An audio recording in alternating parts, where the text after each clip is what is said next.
What's up, everyone? Welcome back to another episode of the CaliKidOfficial Podcast. This is episode number 37. So let's get right into it. So last week I said that I was going to get into the Blackpink album as well as the 21 Savage project.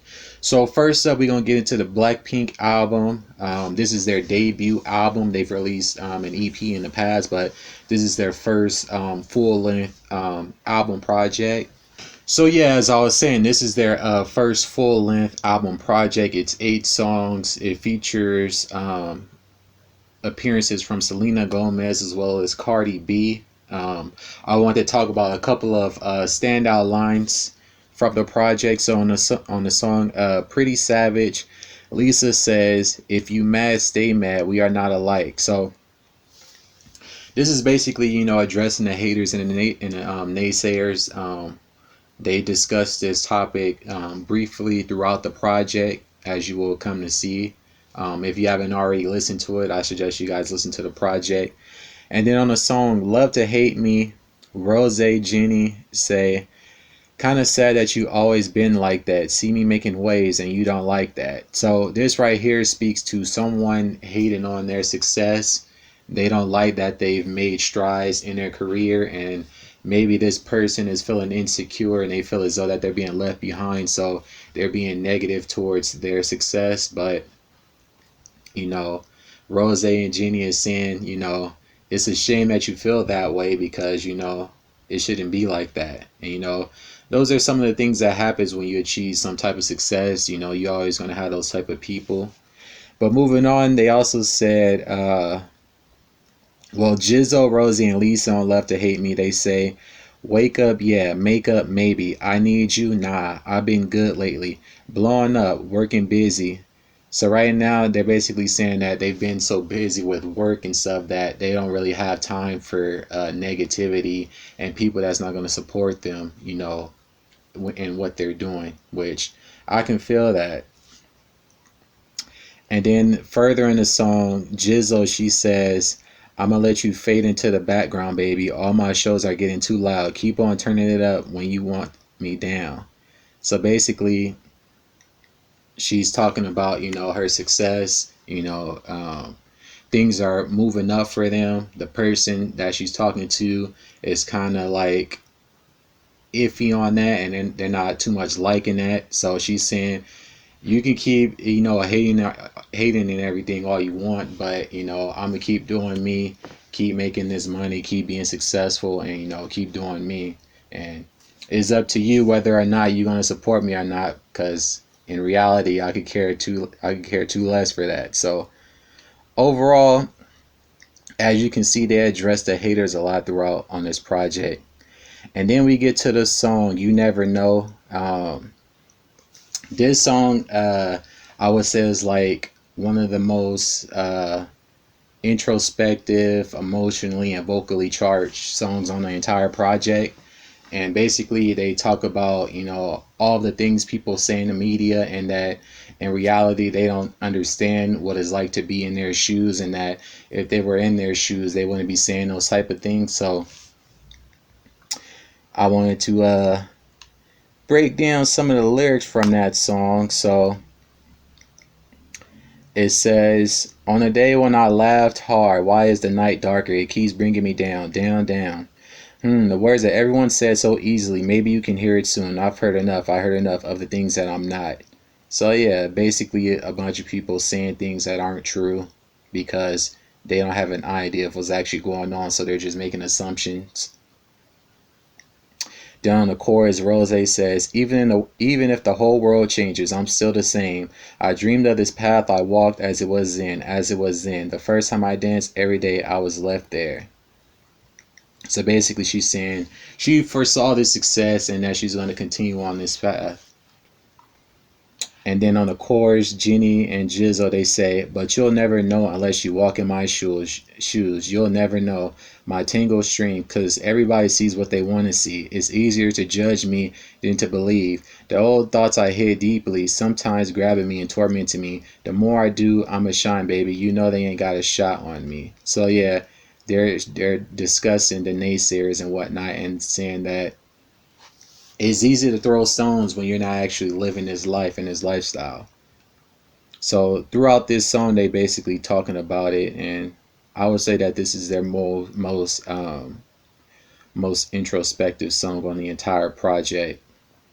And overall, the project was sonically dope. I love the instrumentation. Their vocals was dope as well. I noticed a lot of different hip hop influences on the album. Certain songs had the heavy 808s, um, like on the song "Pretty Savage" and "How You Like That." I love the vocals on "Bet You Wanna." And my favorites from the album were "How You Like That," "Ice Cream," "Pretty Savage," "Bet You Wanna," and "Lovesick Girls." I've also already done reactions to um, "How You Like That," "Ice Cream," and "Lovesick Girls." And overall, I gave the project a 7 out of 8, which comes out to an 87.5%. So overall, this was a great body of work. If you haven't heard that album, I suggest you guys go listen to it. And yeah, that is my review for the Blackpink album. But moving on from that into 21 Savage and Metro Boomin's follow up to their mixtape Savage Mode, we get Savage Mode 2. 15 songs. The cover art basically pays a tribute to the Southern music. If you look at it, it's very similar to that of both Cash Money Records and No Limit Records, as they hired the person that did those album covers as well. So they're kind of like paying homage in that way, which I thought was dope. And then like on the intro of the album, as well as on other songs on the album, they have Morgan Freeman narrating certain parts, which I thought was pretty cool. So overall, the features, we get Morgan Freeman, we get Drake, we get Young Thug, and we get Young Nudie.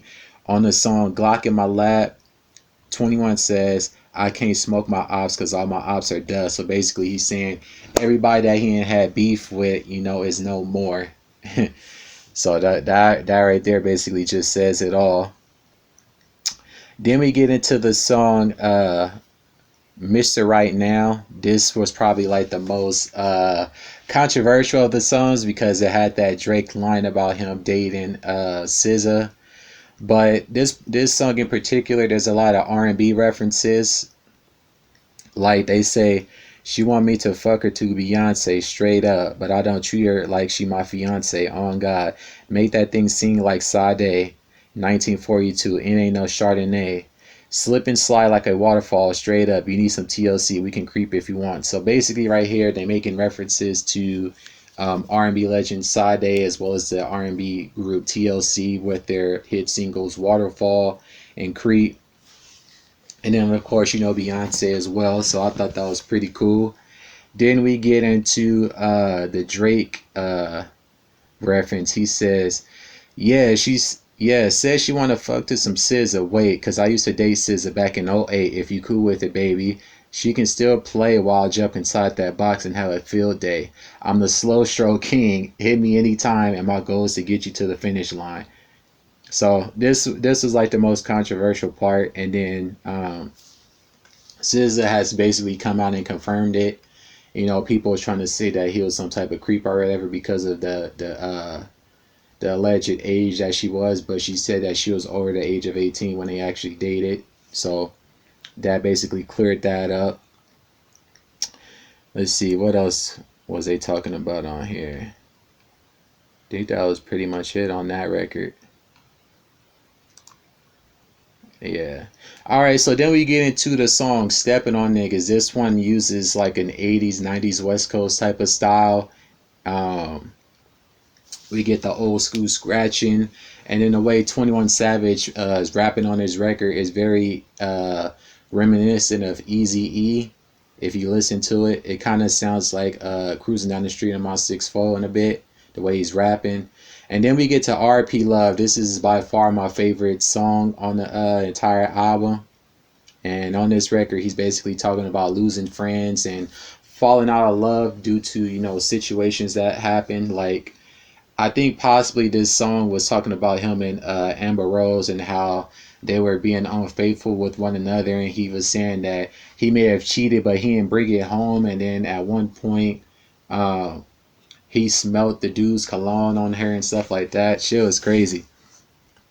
But let's get into this song. So let's see here. Let's see. So it says, yeah, rest in peace to love, October 22nd, 1992 to July 8th, 2009. You will be missed forever. Rest in peace to love, I gave up a long time ago, straight up. Hard times, everybody left. I'm the one you counted on. I'm the one you counted on, 21. My shoulder took a lot of tears, would have swore it was like falling on shit brazy. I'll be crying on the inside and smiling when the camera's on. Yeah, because he had lost a lot of people to the streets. Yeah, he's talked about that a lot. Then he said, on verse 1, he says, would have never went against you ever. I even tried to make the grudge settle, straight up. Yeah, I heard that you slept with a couple fellas. Still treated you like a virgin because I know you better. When she suck it, take my soul. She a whole devil. So this was like a double entendre.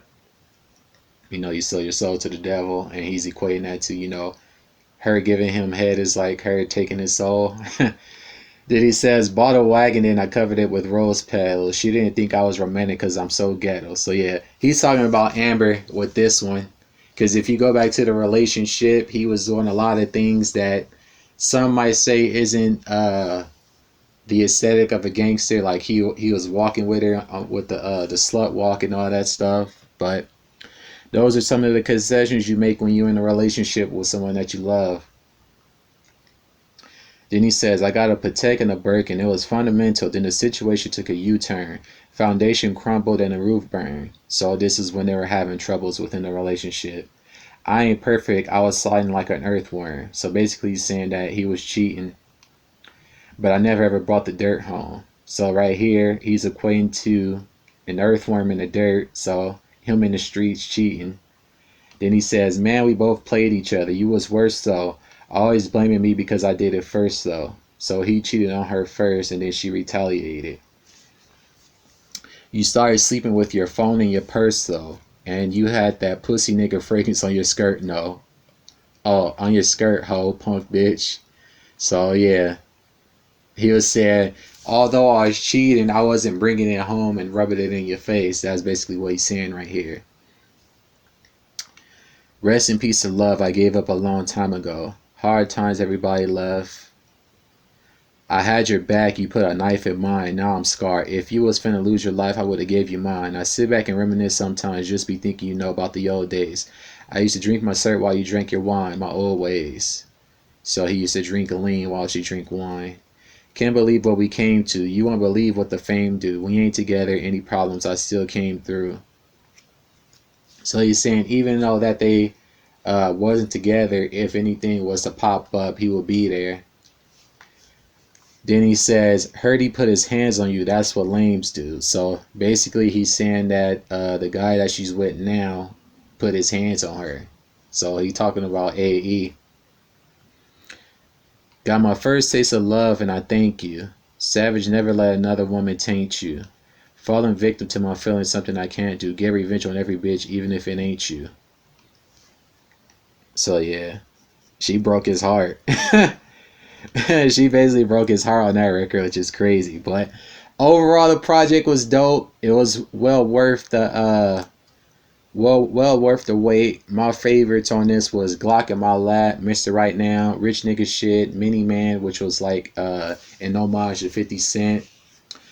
Stepping on Niggas, which that was just disrespectful. Brand New Draco and RP Love. And overall I gave the project 13 out of 15, which comes out to an 87%. So overall, dope project. If you haven't heard it, I suggest you guys go listen to it, support that. But that's going to pretty much do it for my review of that album. But moving on from that into society. So the FBI basically stopped a kidnap plot attempt by some right-wing civilians. They were trying to kidnap the Michigan governor, which is crazy. So it goes on to say 6 right-wing men named Adam Fox, Ty Garbin, Caleb Franks, Daniel Harris, Brandon Caserta from Michigan, and Delaware resident Barry Croft plotted to kidnap Democrat Governor Gretchen Whitmer.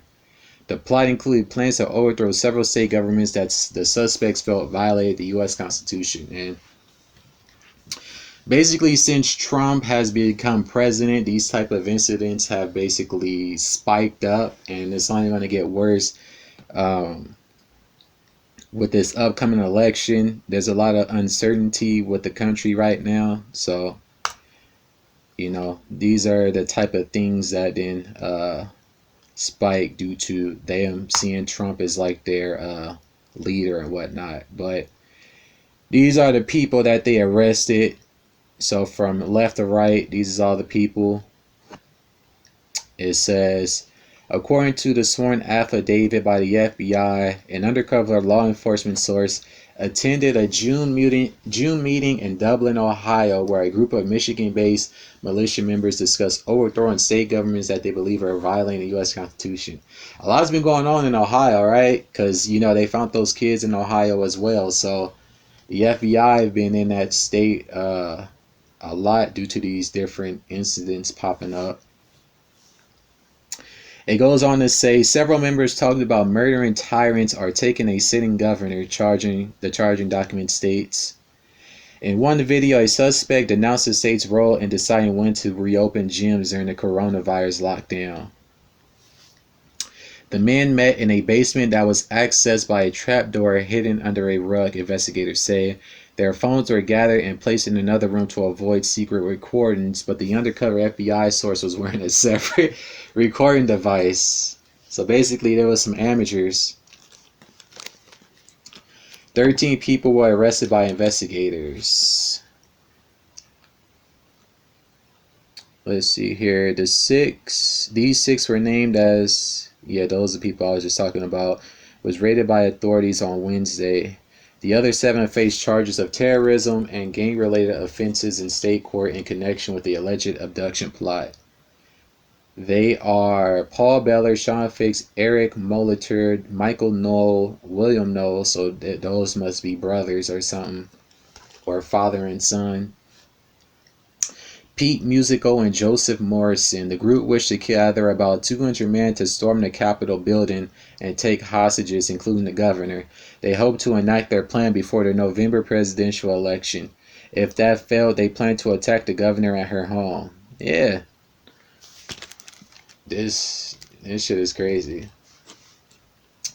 The accused coordinated surveillance of the governor's vacation home, said the U.S. Attorney for the Western District of Michigan, adding that they also planned Molotov cocktail attacks on police officers, purchased a taser, and pooled their funds to purchase explosives and tactical equipment. So they was gearing up for war. And you got other groups that's probably plotting similar things. That's why, now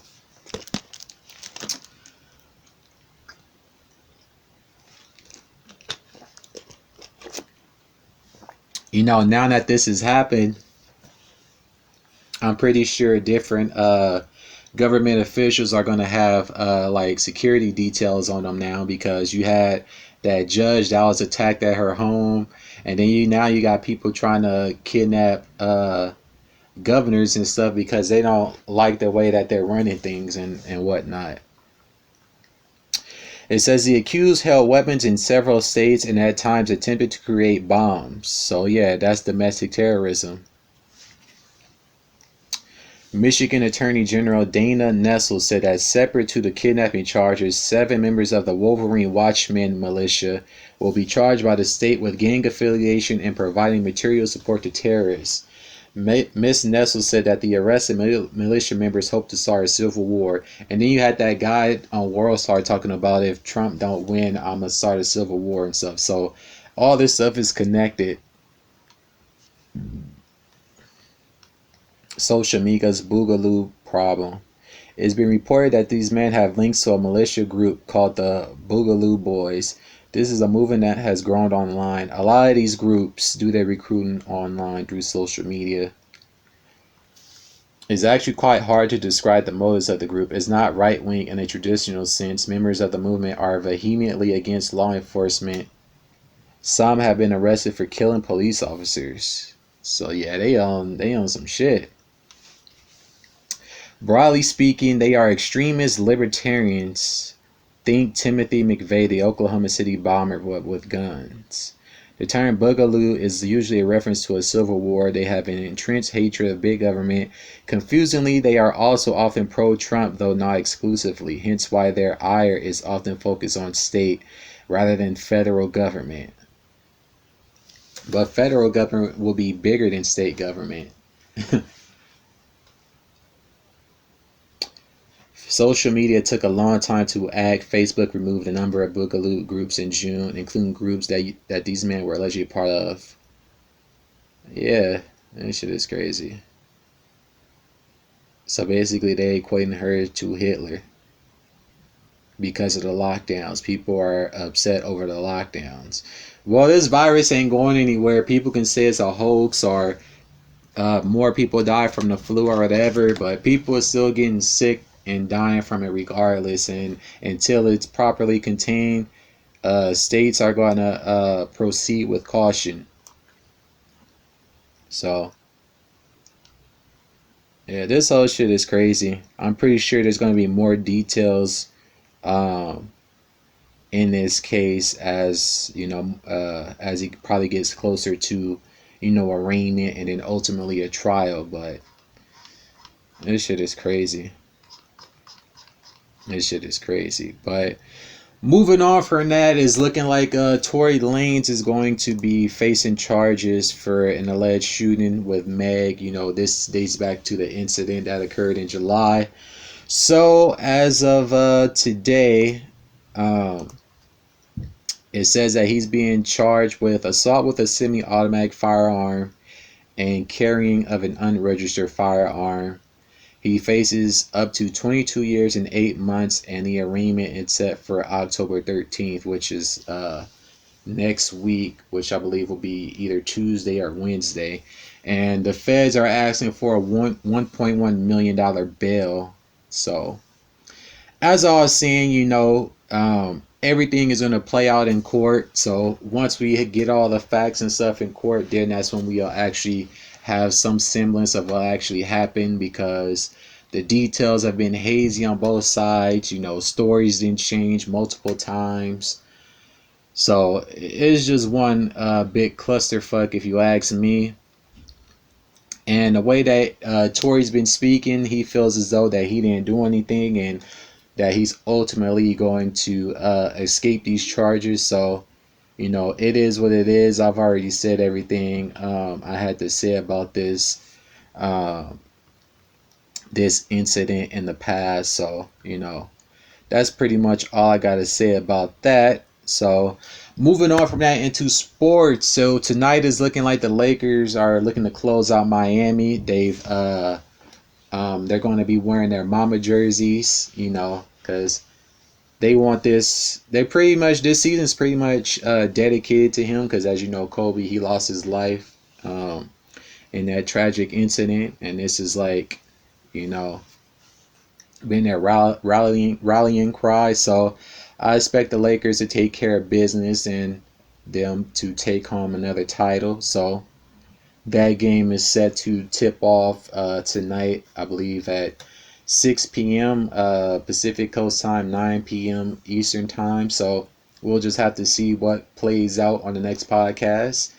And in the NFL, it's looking like the COVID is having a dramatic effect on the NFL. Several teams and players have come down with it. I know my Patriots, they've been getting hit by it. First our star quarterback Cam Newton, he came back with a positive test. He's one is known as asymptomatic, and then a week or so after that, Stephon Gilmore then got it. So it's like it's slowly picking teams apart. I know there's been an outbreak with the Tennessee Titans, the Steelers,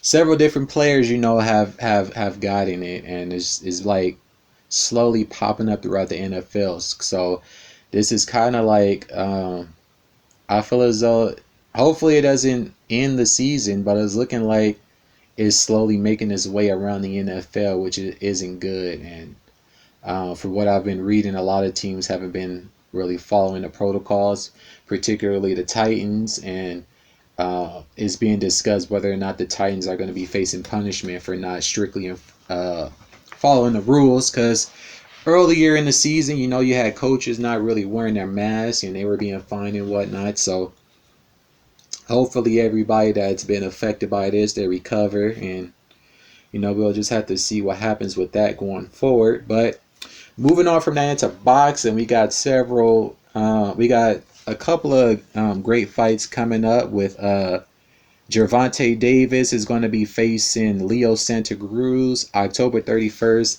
at the Alamo Dome, and it will be for 2 titles. Davis will be putting up his lightweight WBA title, and Cruz will be putting up his WBA super featherweight title. So I believe that's going to be fought at 130 pounds. So this should be a dope fight. Both are exciting fighters. Davis, he like to knock his opponents out. If you look at their tell of the tape, Davis sports a 23-0 record. Santa Cruz sports 37 wins, 1 loss, 1 draw. Davis has 22 knockouts, so that's about a 95.65% KO ratio. Santa Cruz 48.7. Davis outweighs him by about 4 pounds. Cruz got him in height by 2 inches, and he got him in reach by 2 inches. Cruz is orthodox, and Davis is southpaw. Cruz is 7 years older, so this should be a pretty interesting fight, and I'm looking forward to this. And then the other fight we get is Ryan Garcia versus Luke Campbell. Luke Campbell is the upstart from the UK.